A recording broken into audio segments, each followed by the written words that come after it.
मैं आज आपके माध्यम से माननीय मुख्यमंत्री जी से एक बात पूछना चाहता हूँ और बड़े चैलेंज के साथ पूछना चाहता हूँ, क्योंकि अब पढ़े लिखों का दौर है, अब अनपढ़ों का दौर नहीं है। 1% किसान का भी एमएसपी पे फसल नहीं बिक रहा। अगर इस बात के लिए मुख्यमंत्री जी मुझे बहस के लिए कहीं बुलाएं तो मैं लाडवा मंडी में चलने को तैयार हूँ। अगर पूरे देश में कोई प्रदेश सबसे असुरक्षित है तो नंबर 1 हरियाणा है।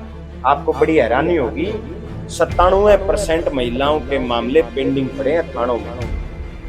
आज तक महिला थाने खोलने वालों से मैं पूछना चाहता हूं कि आपकी महिलाओं के प्रति जवाबदेही। केवल जश्न मनाते हैं, जमीन पे इनका कुछ है नहीं। आज मुख्यमंत्री जी कह रहे हैं हमने 217 वायदों में से और 48 वायदे पूरे कर दिए। 6 महीने पहले मुख्यमंत्री जी कह रहे थे हमने 217 में से 19 वायदे पूरे कर दिए। मैं आज आपके माध्यम से माननीय मुख्यमंत्री जी से एक बात पूछना चाहता हूं और बड़े चैलेंज के साथ पूछना चाहता हूं, क्योंकि अब पढ़े लिखों का दौर है, अब अनपढ़ों का दौर नहीं है कि माननीय मुख्यमंत्री जी टीवी पे कुछ बोलेंगे और लोग समझेंगे।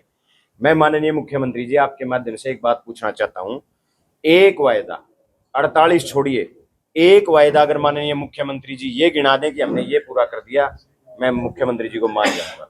नहीं तो मैं कहता हूं, मैं गिनाता हूं कि उन्होंने पूरा क्या नहीं किया।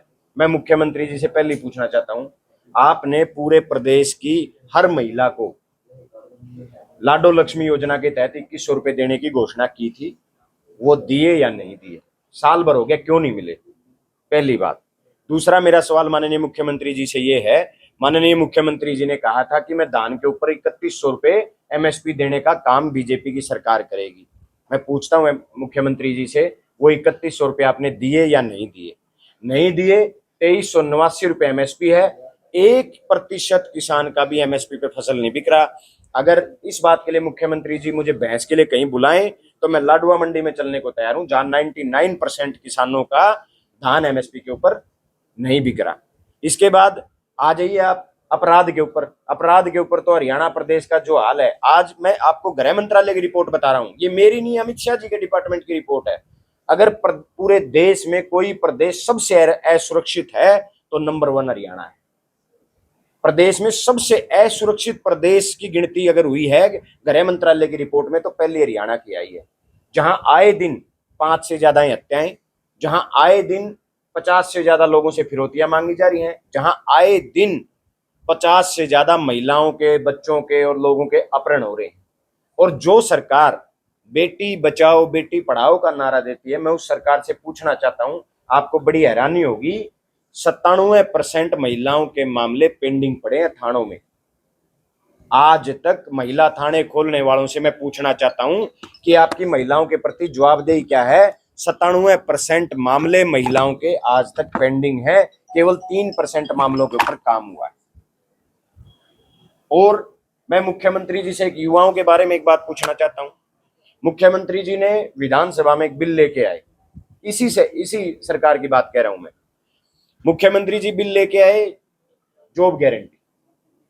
मैं माननीय मुख्यमंत्री जी से एक बात पूछना चाहता हूं, जॉब गारंटी का जो बिल आप लेके आए हो, सुबह मुख्यमंत्री जी बिल लेके आए, मैं हिसार की धरती पे खड़ा हूं, हरियाणा की बात नहीं कर रहा, हरियाणा के आंकड़े तो मैं विधानसभा में उठाऊंगा। मुख्यमंत्री जी सुबह एक जॉब गारंटी बिल लेके आए और शाम को हिसार के 150 बच्चों को, कौशल डिपार्टमेंट के बच्चों को, घोड़ा फार्म वालों को निकाला गया, 150 बच्चों को, और मेरे पास रिकॉर्ड है। तो कौन सा वायदा बीजेपी ने पूरा कर दिया? एक सिंगल काम मैं तो पूछना चाहता हूं बीजेपी की सरकार से, आओ सार्थक बहस के लिए जहां मर्जी आप हमें बुलाओ, हम तैयार हैं, क्योंकि अब जमाना बदल गया है, अब जमाना पढ़े लिखे लोगों का जमाना है। आज का युवा, हरियाणा प्रदेश का युवा बहुत पढ़ा लिखा है। और सबसे बड़ी बात, मुख्यमंत्री जी ने और बीजेपी ने क्या कर दिया मैं वो आपको बता दूं। 2 तरीके के प्रदेश में युवा बच गए हैं। पढ़ा लिखा युवा तो प्लान करने लग गया, विदेश भाग गया, और जो जो जो युवा है जिसका जुगाड़ बाहर जाने का नहीं है, वो सीधा अपराध में चला गया। तो प्रदेश में 2 ही तरीके के युवा बच गए, या तो अपराध में जा रहे हैं या विदेश जा रहे हैं। तो मुख्यमंत्री जी की जिम्मेवारी क्या है हरियाणा के युवाओं के प्रति?